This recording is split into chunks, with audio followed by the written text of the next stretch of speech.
Oh, I don't know if I'm getting fatter, or my belly button is getting deeper. Welcome to Please Excuse My Dead Aunt Sally, the podcast where I learned to order pre-pumped breast milk online. Not for my new child, but I just really like the way it tastes in my coffee. But I only order it from vegans. I'm not some kind of weirdo or something. Can you imagine being the child of a vegan, never having regular cereal, or eating a cheeseburger? And what happens if you get kidnapped or go missing? How many kids do you think ever get found when their picture's on the back of an unsweetened organic almond milk carton? I recently had my wife's dog put down, which is a huge problem because she actually asked me to put the dog out, and I misunderstood. I'm embarrassed to admit, but I was recently asked to leave Chick-fil-A for creating a scene as I demanded evidence that the top and bottom bun were once a single piece of bread.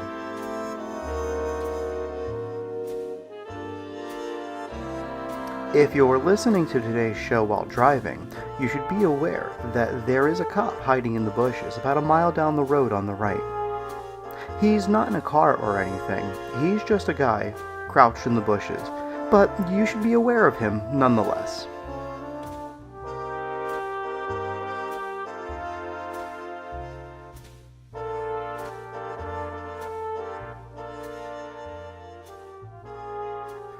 Today we're jumping right into it with a large batch of listener questions. To have your question read on the show, write to pleaseexcusemydeadauntsally@gmail.com. Our first question is a two-parter, and it comes from Chloe at Not Quite the Afterglow podcast. Chloe asks, "Hey Mike, how many different accents can you do?"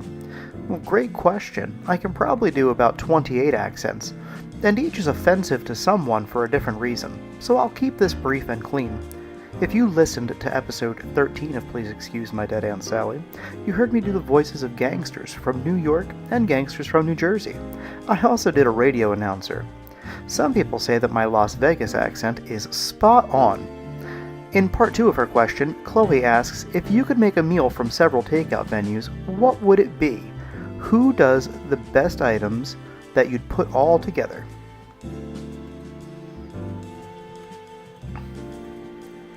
Chloe, I love this question. I'm going to start out with a Chipotle burrito, but filled with Chick-fil-A spicy chicken and extra pickles. Then I'd tie that shit together by heading over to Del Taco and saying, "Go Bold." If you didn't know, Go Bold is a Las Vegas band whose name is also a code word at Del Taco, which gets you a secret sauce. Don't believe me? Next time you're at Del Taco, mention Las Vegas band Go Bold and watch them hook you up with a secret sauce that'll knock your goddamn socks off. Seriously, bring extra socks. Our next question comes from Jamal in Sayreville, Indiana. Jamal writes, "Hey Mike, my wife asked me to get her half a glass of milk. However, the only glasses that are clear are wider at the top than at the bottom. Does she mean half the height or half the potential volume? Hurry up, she's waiting and getting nasty." Shitty situation there, Jamal. Tell her to chill the fuck out while we talk this through. When dealing with a graduated cylinder, it's important to consider the potential volume as the primary measurement. If it's a 12-ounce glass, fill it to exactly 6 ounces with milk, irrespective of where the visual middle sits. If she's not satisfied with this, then she's irrational, and you should consider filing for divorce, or at least threaten to do so. Well, we're on a roll here. Our next question comes from Adam at the Sleepwire. Adam asks, if everything I say is a lie, and I tell you I am lying, am I telling the truth? I need a definitive answer on this. You're lying. I never hit you. You're tearing me apart, Adam. Our next question comes from Oddman at In Odd We Trust. Oddman asks, what would happen if woodchucks all around the world suddenly decided to stop chucking wood? Look, Oddman, if the woodchucks won't chuck a whole truck full, then the earth would get stuck like a dumbstruck mule. But woodchucks don't suck like Kate Mulgrew. so don't be a Chuck schmuck and take that bull. I'm just kidding, I love Kate Mulgrew. Star Trek Voyager is one of my favorite shows.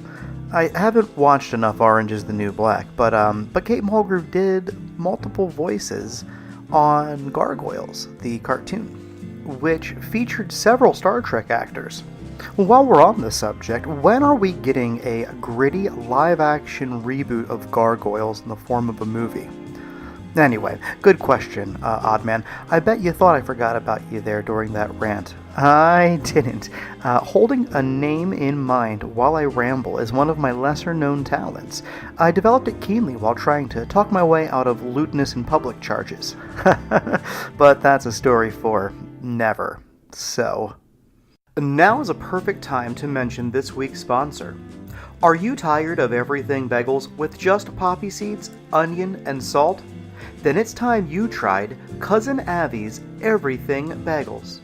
Now with literally fucking everything. Cinnamon? It's on there. Skittles? Those are there too. You can't go wrong with steak sauce, spiced rum, and mushrooms. Cousin Abby's Everything Bagels. Because every other everything bagel is just a lie. Our final question today comes from Ben at Indie Beginning Podcast. Ben asks, do you think that trees get sad when I sit below them and read books made from one of their family? Well, Ben, that's some straight up horror stuff right there. For some context, it's a well-known fact that Christmas propagandists work tirelessly to cover up the complex issues associated with the traditional holiday arrangement. It's pretty much some Japanese torture porn if you think about it. Drag a dying tree into your house, then as the life wilts out of it, surround it with gifts wrapped in paper made from other dead trees.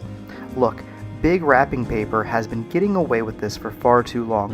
When you read a book while sitting under a tree, it's like tearing somebody's arms off and giving them the finger with their own fingers. While learning something, I suppose. Now, this metaphor is not to be confused with a chicken omelet, which perfectly illustrates the circle of life on my breakfast plate. Well, that's all for today's show. Join us next week when my friend Susie comes by to put in some community service hours. Music for today's show was produced by Kevin MacLeod. Please keep those iTunes reviews coming, as well as the listener letters and the lovely oatmeal cookie recipes. Hey, you're a fucking idiot. We're all doing that. Bye-bye.